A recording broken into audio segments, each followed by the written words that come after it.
Seguimos en Cosa Pública 2.0 y vamos a la línea telefónica para saludar y agradecer enormemente a Raúl Romero, sociólogo latinoamericanista, profesor universitario, investigador en la Universidad Nacional Autónoma de México y también integrante de la Red Universitaria Anticapitalista, una red, profesores, trabajadores, estudiantes de varios centros de estudio de la Ciudad de México que son adherentes a la Sexta Declaración de la Selva Lacandona, a la Declaración por la Vida, y están muy al pendiente de las actividades y las iniciativas políticas del Ejército Zapatista de Liberación Nacional.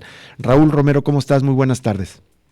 Rubén, muy buenas tardes, un saludo a ti y a tu auditorio. Gracias, Raúl. Tenemos mucho interés en platicar contigo, conocer tu punto de vista, tu opinión, pues de estos aniversarios, múltiples aniversarios que celebra el Ejército Zapatista de Liberación Nacional, y en este marco una serie de comunicados que dieron a conocer desde, si mal no recuerdo, finales de octubre pasado, y que presentaron el último comunicado antes de los festejos hace una semana. Pero antes de los comunicados, ¿cuál es tu lectura de ellos? Me gustaría pedirte que si nos puedes compartir el auditorio los múltiples aniversarios que está festejando el Ejército Zapatista de Liberación Nacional. Claro que sí, Martín. En nuestra red nosotros hablamos del 40-30-20, que son 40 años de la fundación del Ejército Zapatista de Liberación Nacional, aquel 17 de noviembre de 1983. 30 años de la declaración de la guerra contra el Estado mexicano, de lo que los zapatistas llaman de la guerra contra el olvido, aquel 1 de enero de 1994. 30 años también de la promulgación de la Ley de Revolucionarias y Mujeres Indígenas, aquel 31 de diciembre del 93, que significó también una revolución dentro de la revolución, dicen los propios zapatistas, dentro del ZLN.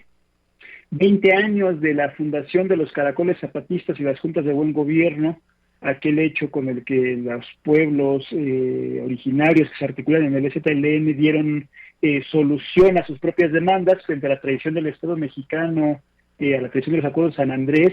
Los zapatistas se dieron la tarea de construir su autonomía de facto y construir esas unidades organizativas que eran los municipios autónomos rebeldes y zapatistas y las juntas de buen gobierno, que bueno, algunos de ellos venían funcionando desde el 94, pero que hacia 2003 tuvieron una formalidad y una centralidad distinta en la estructura organizativa del SPL, ¿no? Y pues por ahí también ya se habla o se menciona 10 años de la escuelita zapatista en el 2013 y también en 2014 o 2024, ahora 10 años de el asesinato del maestro Galeano y con ello también la desaparición de su comandante insurgente Marcos como tal, ¿no? Entonces son una serie de aniversarios varios, 40, 30, 20, 10, los propios zapatistas hablan de los 500 años y los más, de las regiones, una serie de fechas que coinciden en segunda mitad de 2023 y primeros meses de 2024, que en realidad son algunas fechas simbólicas de la larga e importante lucha que ha tenido el ZLN en estos 40 años en la vida pública nacional e internacional, y que bueno, en distintos sectores de la academia, de la prensa, de las artes, del cine, de varios lugares se está festejando, se está celebrando, se está conmemorando, de la fotografía desde luego, se está conmemorando y que se están realizando distintas actividades. Y en ese contexto, como bien dices, las propias zapatistas lanzan sus reflexiones sobre la época. Raúl, antes de que nos compartas tu opinión sobre esta serie de comunicados, ¿qué han significado justamente estos múltiples aniversarios? Es decir, la irrupción de un ejército de campesinos indígenas, mayas, que pues decide no seguir muriendo como estaban muriendo de enfermedades prevenibles como se recordaba el 1 de enero del 94, y más bien deciden enfrentar al Estado, declarar la guerra.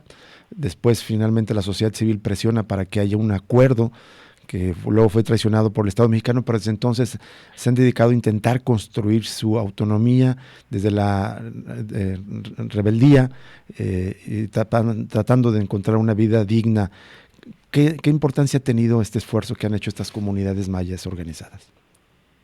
No, una importancia histórica en la dimensión de la palabra, de alcance global, internacional, nacional, regional, un hecho que no solo ya aparece en los libros de historia, sino que es historia viva, se siguen escribiendo y reflexionando de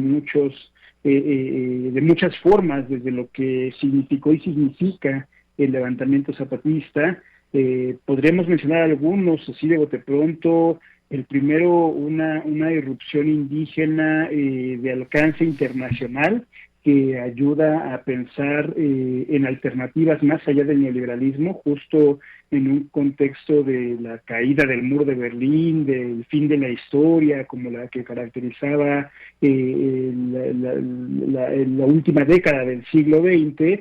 El zapatismo viene a contagiar al mundo de una nueva esperanza, de un otro mundo posible.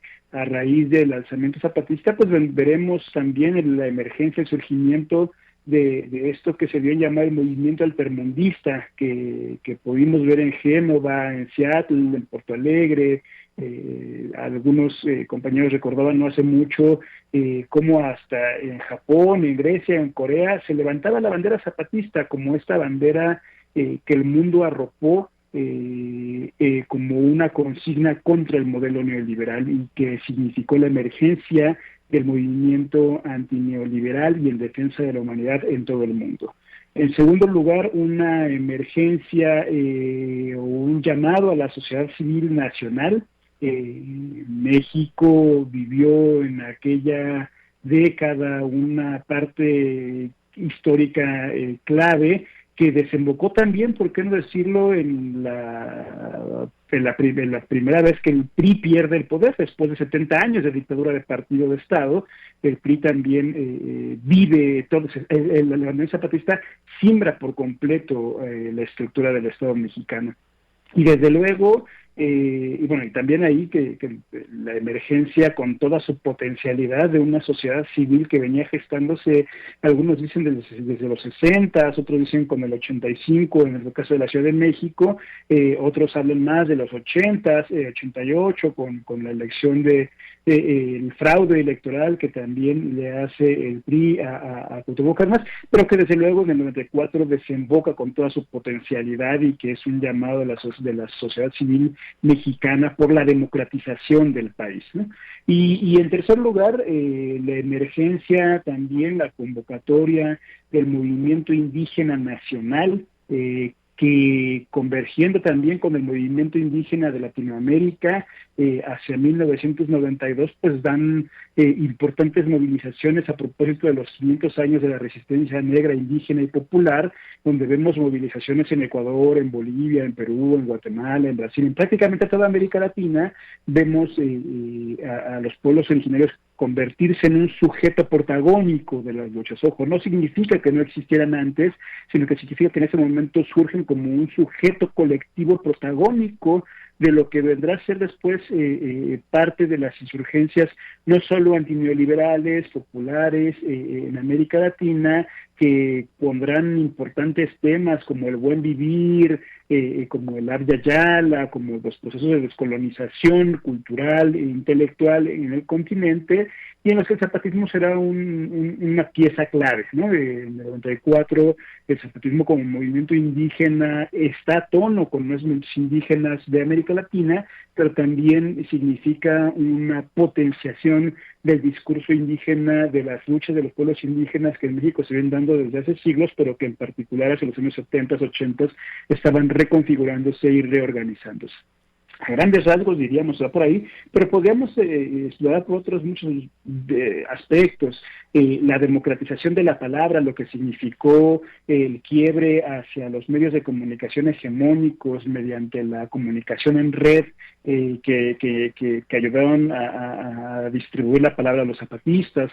Podríamos hablar del cambio social y del cambio cultural que ha significado el STLM para la cultura política mexicana también, de la emergencia de bandas musicales, ¿no? De toda una ola de grupos musicales que marcaron a esa época, desde Panteón Rococó, Tijuana No, Maldita Vecindad, la visita de corte internacional, ¿no? Como el propio Manu Chao, o Sac de la Rocha, o Amparanoia, o muchos fabulosos Cadillacs incluso, que vieron, que encontraron en el zapatismo un fenómeno para ser narrado en sus canciones, para convertirlo en una épica que se llevó por prácticamente todo el mundo, como ese canto de las resistencias antineoliberales. Y lo mismo sucedería con el mundo de los escritores y las escritoras, con el propio José Saramago, Eduardo Galeano, la misma Elena Poniatowska, ¿no?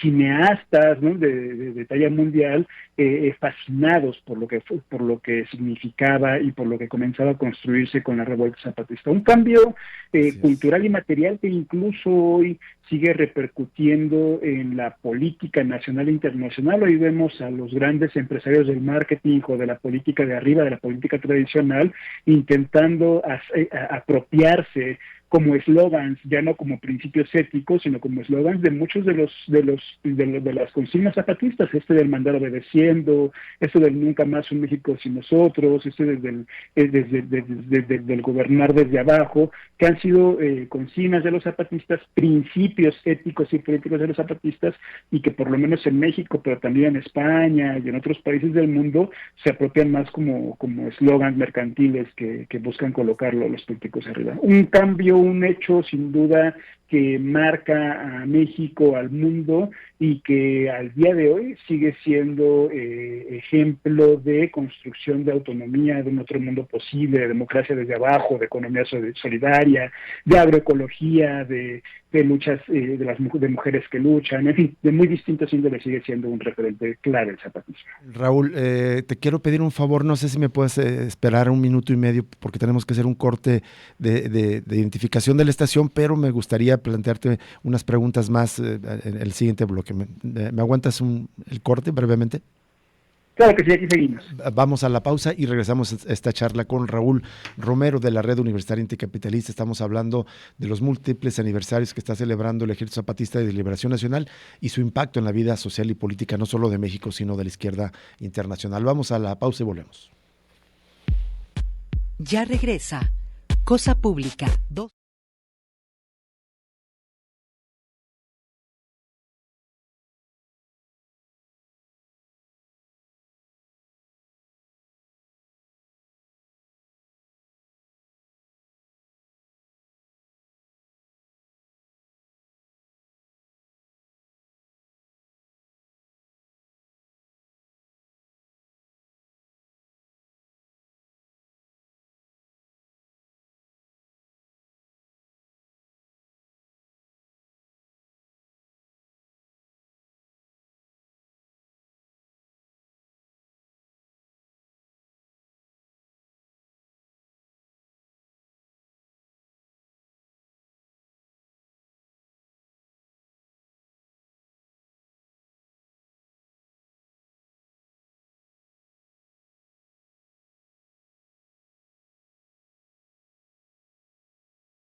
Regresamos.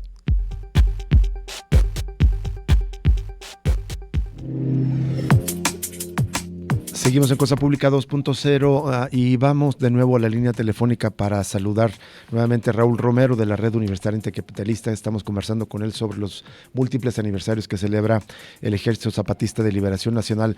Raúl, después de que en el anterior bloque nos hablabas de las distintas repercusiones, no solo políticas sociales, sino también en el ámbito cultural, incluso literario, en las artes, han tenido los zapatistas, pero hay una cosa que otras veces hemos charlado y me gustaría, me parece necesaria volver a repetirla, la singularidad del tipo de política que es el zapatismo, porque, digamos, educados en una democracia liberal, pues, se nos hace creer que la única participación política que tenemos como ciudadanos de esta supuesta democracia liberal, individualista, es ir a votar cada 3 o cada 6 años y ya se acabó. El zapatismo hace otro tipo de política. ¿Nos puedes compartir tu reflexión sobre esto? Sí, claro. Justo es una política más basada en la ética, una política no delegativa, no representativa, no suplantativa, sino una política comunitaria, participativa desde abajo, una política en la que prácticamente se vive y se resuelve los problemas del común en comunidad, ¿no? Una forma en que la vida tiene una centralidad, la vida de las personas y la vida también del planeta, de la naturaleza y de otros seres vivos sintientes, tiene una centralidad en ese ejercicio del mandar obedeciendo. Una otra política en donde ese resolver los problemas del común en comunidad implica una forma constante de reunión, de participación, de asamblea, en donde no es la individualidad, no es el ego, es la comunidad, es el mandato comunitario, es el encargo que hacen las comunidades a las personas responsables, las que se ponen al centro de este ejercicio de gobierno. Una comunidad, lo hemos analizado en distintos textos y en otras participaciones también por acá, en el que el mandar, el gobernar, no es un privilegio, sino es a veces incluso un encargo que la comunidad le hacen a las personas de mayor peso moral. En muchas asambleas, en las comunidades zapatistas y también en muchas comunidades indígenas, es mal visto cuando alguien se autopropone para un cargo. Es más, difícilmente alguien se autopropone para un cargo porque significa dejar las tareas propias suspendidas para hacer los encargos que se le deja a la comunidad, ¿no?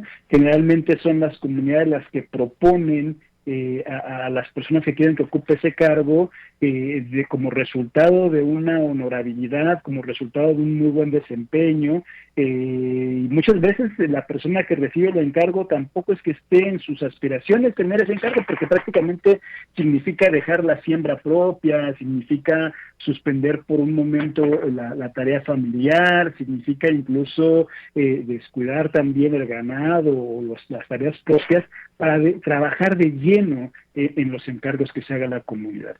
Y muchas veces también esas personas que reciben esos encargos, en el caso zapatista, no reciben ningún salario, no reciben ninguna retribución por ese trabajo, porque es un encargo que la comunidad le está haciendo, ¿no? En todo caso, lo que hace las comunidades es ayudarle con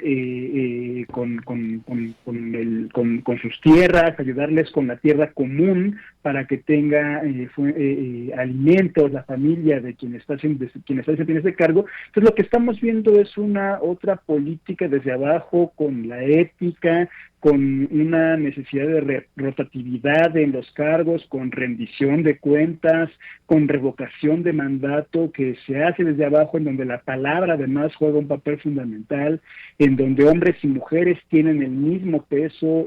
Las mujeres en territorio zapatista tienen un liderazgo clave. Quienes puedan visitar notarán constantemente que mujeres y jóvenes y jóvenes tienen un peso fundamental, y donde también las infancias participan de la decisión, de las tomas de decisiones comunitarias cuando se trata de tareas como decidir los programas educativos o los programas recreativos que están ahí. Una política que implica la decisión de la vida también, la gestión de la vida en todos sus aspectos, y en el que no solamente es lo administrativo, sino es lo económico, es la salud, es la educación, es el transporte, nuevamente, los problemas del común resolviéndose en comunidad. Exactamente. Raúl, ahora sí, ¿qué opinión tienes acerca de estos comunicados que empezaron a publicar desde a finales de octubre, iniciando con un largo y muy bello, además de bello, pero muy potente políticamente, un poema de Rubén Darío, Los motivos de El Lobo? Desde entonces empezaron a emitir comunicados y terminaron la semana pasada con el 20º comunicado, donde hacen anuncios importantes, el tipo de historia, de temporalidad histórica que tienen los zapatistas, que avisan que van a trabajar para los próximos 20 años para que una chica llamada Denny pueda tener una vida digna y segura y en completa libertad, y también hablan de una modificación de sus estructuras de organización, la cancelación prácticamente de los municipios autónomos zapatistas y las juntas de buen gobierno. ¿Qué opinión tienes acerca de todos estos comunicados? ¿Qué es lo que están anticipando, avisando los zapatistas? Mira, te diría que son unas primeras lecturas. La verdad es que después de leer los 20 comunicados y de releerlos ya en conjunto, y ahora deseoso de ir próximamente en unos días más a territorio zapatista para no solo leer, conocer eso a través de esos comunicados, sino también intentar tener una proximidad con lo que están contando, cómo lo están viviendo.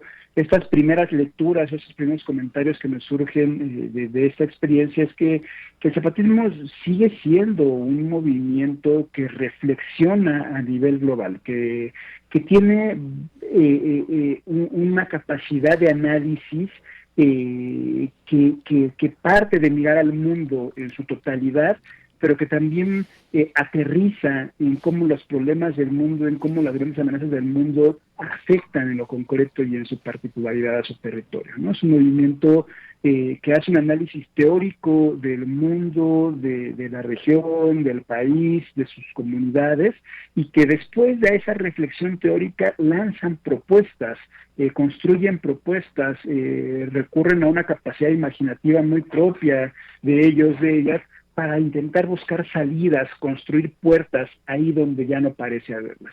En ese análisis de la lectura del mundo, me parece que están identificando, o al menos lo que creo alcanzo a leer, me parece que están identificando grandes problemas. Uno, el tema del cambio climático, un problema del ecocidio que está no solo poniendo en riesgo ya a vidas humanas y no humanas, sino ya afectando a poblaciones en distintos niveles, no solo con extinción de especies, no solo con gente teniendo que emigrar más bien ser desplazada forzosamente de sus territorios por ese tipo de problemas, asesinados por defender el territorio, asesinados desaparecidas por denunciar esos problemas del ecocidio. Y ese es uno de los grandes problemas que me parece identificar los zapatistas. El segundo tiene que ver con el problema de las guerras y su comportamiento, o más bien de su función en el mundo actual, ¿no? Las grandes guerras, no solo la que se vive en Ucrania o la que se vive hoy en Palestina, sino el capitalismo como una guerra misma, como un sistema de guerra que en México tiene su forma de guerra del crimen organizado, ¿no? Y que también significa o se traduce en industria armamentista, despojo de recursos naturales o de bienes naturales, asesinato de poblaciones, desaparición o expulsión de poblaciones de sus lugares de orígenes. En fin, un conjunto del papel de las guerras en este capitalismo del siglo XXI que me parece muy clave cómo reflexionan ellos. Y en tercer lugar, eso precisamente que ya mencionaba, el de cómo este capitalismo de guerra, en el caso concreto de Chiapas y de México, sí, pues toma una particularidad con lo que son los megaproyectos y el crimen organizado, que están teniendo una afectación principal sobre las comunidades en las que está inmerso las poblaciones zapatistas. Y frente a eso, me parece, lanzan una serie de reflexiones, de propuestas, de desaparecer incluso sus propias estructuras, como bien lo mencionabas ya, como eran las juntas de buen gobierno y los municipios autónomos rebeldes zapatistas, para dar nacimiento a otras estructuras autónomas, comunitarias, asambleas comunitarias, colectivos de comunidades, que buscan dar respuesta o buscan sobrevivir, resistir a estos grandes problemas del mundo, pensando siempre en un programa de futuro a largo plazo, ¿no? Ellos nos hablan de su programa pensado a por lo menos 120 años y pensando en Bení, en una niña que vivirá en 120 años, ¿no? Entonces, como este pensamiento, análisis estratégico y práctica política del zapatismo está pensando en un futuro, mientras algunos condenan a decir otro fin del mundo es posible, los zapatistas están pensando en un otro futuro es posible y hay que comenzar a construirlo sobre las ruinas de este. ¿Lees alguna, digamos, autocrítica en estos comunicados de los zapatistas? Sí, eso es interesantísimo también, cómo ellas son de los pocos movimientos que comparten su autocrítica y su balance propio de sus estructuras, ¿no? Como nos dicen que sus municipios, sus juntas de buen gobierno, pues también cometieron o tuvieron ciertos problemas, ciertas contradicciones que justo frente a eso, la necesidad de renovar, la necesidad de implantar nuevas estructuras autónomas se hace necesario. Eso es inaudito en ese tipo de movimientos. Nunca veremos, o casi nunca veremos en la política de arriba reconocer que están cometiendo errores. Cuando algo va mal, siempre es la culpa del otro, nunca es una autocrítica, siempre es la culpa de gobiernos pasados o siempre es la culpa de conservadores que quieren responsabilizar sobre los problemas del presente. Y el zapatismo en sus comunicados reconoce, hace una autocrítica a sus propias estructuras y por lo tanto dice, como resultado de esa autocrítica es que lanzamos nuevas iniciativas y lanzamos nuevas propuestas para seguir adelante. Me parece es un ejercicio no solo inaudito, como ya lo decía, sino necesario, fundamental en el pensamiento crítico, que aspira a ser un pensamiento crítico, como ellos lo dicen, y no un pensamiento haragán que solamente aplaude aunque todo vaya mal. Claro. Raúl, te agradecemos enormemente que nos hayas tomado esta llamada y suerte. Sé que platicabas, ¿verdad? Que vas a la conmemoración que es desde el próximo 30 y 31 y el 1 y 2 de enero de 2024. Y bueno, pues más adelante, si te parece, volvemos a charlar a ver cómo viste desde el propio festejo, desde los mensajes allá mismo en tierras zapatistas. Claro que sí, Rubén, con mucho gusto estaremos acá cuando nos convoques. Un abrazo para ti, para tu auditorio, para Jesús, que no pudimos saludar hoy, pero aquí estamos y que tengan un feliz cambio de año. Igualmente para ti, Raúl Romero. Suerte en este viaje y muchas gracias por compartir tu análisis.